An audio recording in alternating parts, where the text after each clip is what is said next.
In the next 10 minutes or less, I'm going to tell you something that sounds absolutely insane, tinfoil hat and all, but within the next decade, in as little as 3, 4 years, there's a legitimate chance that aging stops being inevitable, that you could live forever if you so choose.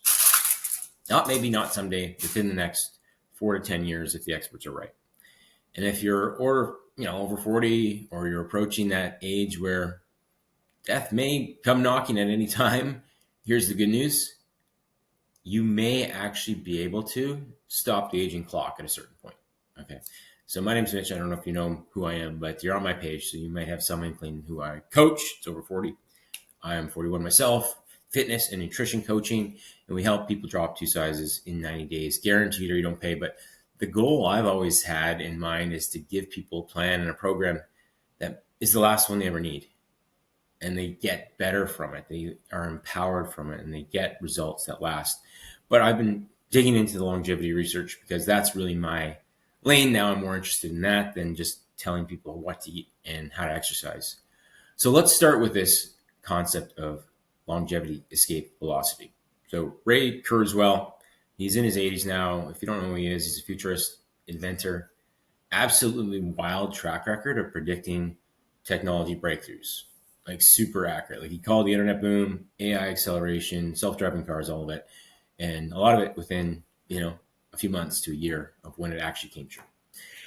So a few months ago, he updated a prediction that a lot of people dismissed as crazy when he first made it. He says by as soon as 2030, 4 years from now, people who obviously are in good health will have access to treatments that can extend their lifespan faster than their aging. Okay, so that's the concept of longevity escape velocity. It sounds like science fiction. I get that. And it's got obviously some criticisms like, oh, what are the consequences of people living forever? The world isn't built to sustain that. But nonetheless, it's being researched right now. Real funding behind it. Obviously, more people that are billionaires and millionaires are motivated by extending their life. So right now, 1 year passes, you get 1 year older. Even if your lifestyle is really strong, you've got good genetics, you're being chased down by father time. Your body decays a little bit. And medicine or lifestyle might help slow that, but you're always chasing your own aging.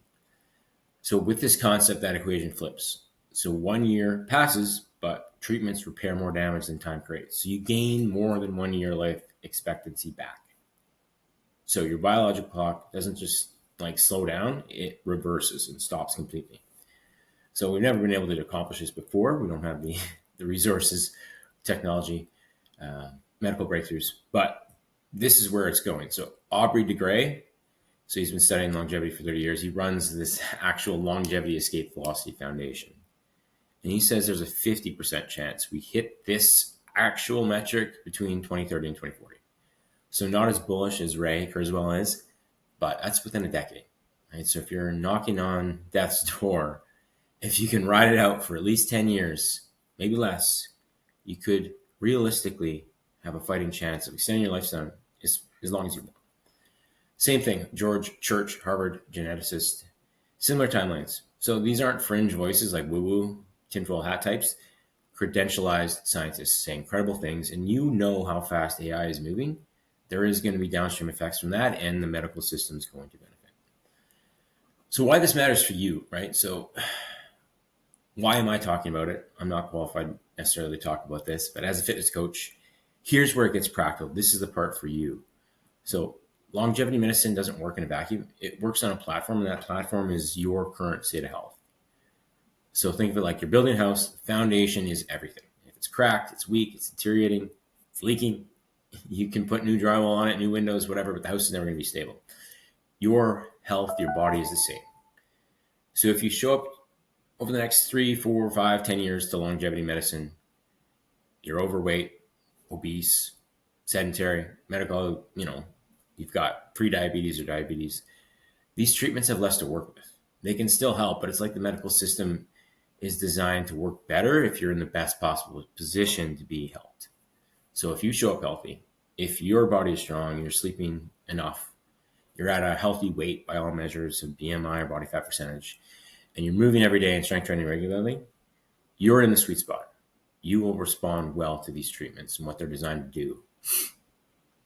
And the research is pretty clear on this stuff. What we know today is that exercise extends life. The higher your VO2 max, the less likely you are to die from all causes. Having enough sleep in your routine is super critical. Nothing ages you faster. Protein and strength training to preserve muscle and bone, that's proven. And obviously consistent movement. Like there's a linear relationship between total daily steps per day and living longer. It kind of levels off at a certain point. But if you get 8,000, 10,000 steps a day, you're doing great. And this is where I get frustrated. Most people know this and they don't do it. And we know we should sleep more. We know we should move more. We know we should eat more protein than processed foods. And yet we don't.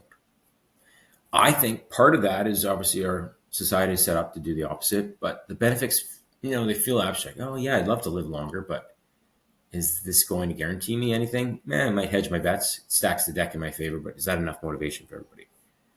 Not necessarily. It's not going to compete with the extra episode on Netflix tonight of House of Dragons or that extra slice or two of pizza on Friday night, and then the beers start flowing, and we know where this ends.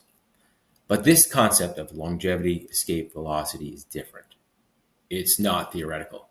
It's like, if you come into this in good shape, by 2030, it might actually be available. So if you so choose, you could live and thrive into your hundreds.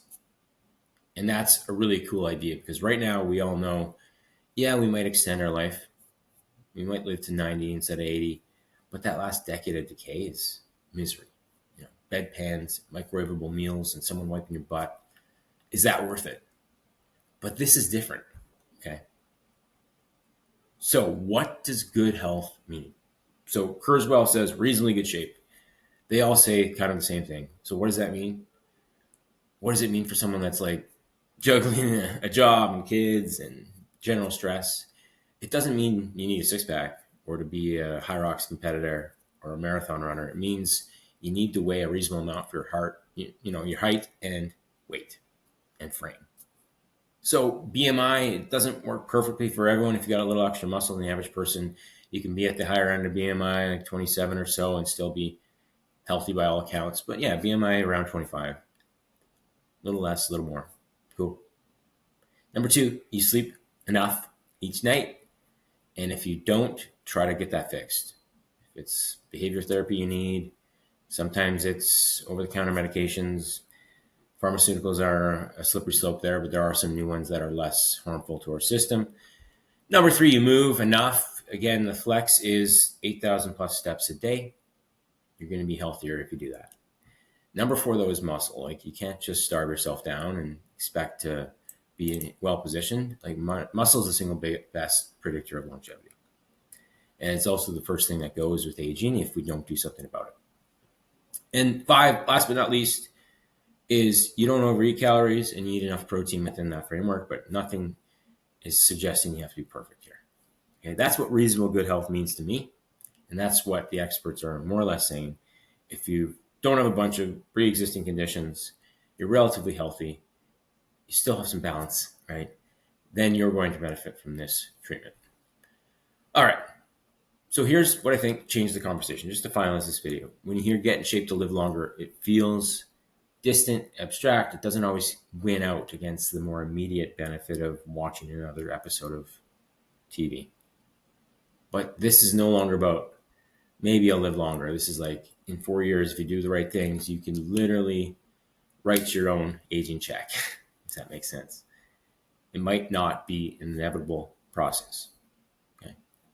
Science is moving, the companies are real, the timeline is compressed, and it could even come faster with the way things are going. So you want to be in the pool of people who have access to this. All right. So the question is concrete. Do you want to be positioned for this potential lifetime signing to freedom, I would call it? Because the window to build that foundation is now, not next year now. By the time this arrives, it'll be too late to start. So you want to be, if you're 40 now, you're 50, you're 60 or beyond, the next 4 to 10 years determine whether you're in that sweet spot or not, and you're capable of taking advantage of it, okay? So what do you do with this information? Don't start the fad diet. Don't go crazy with extremes. They don't work. They always kill adherence faster than they get results. So you make one move here. You get serious about the basics.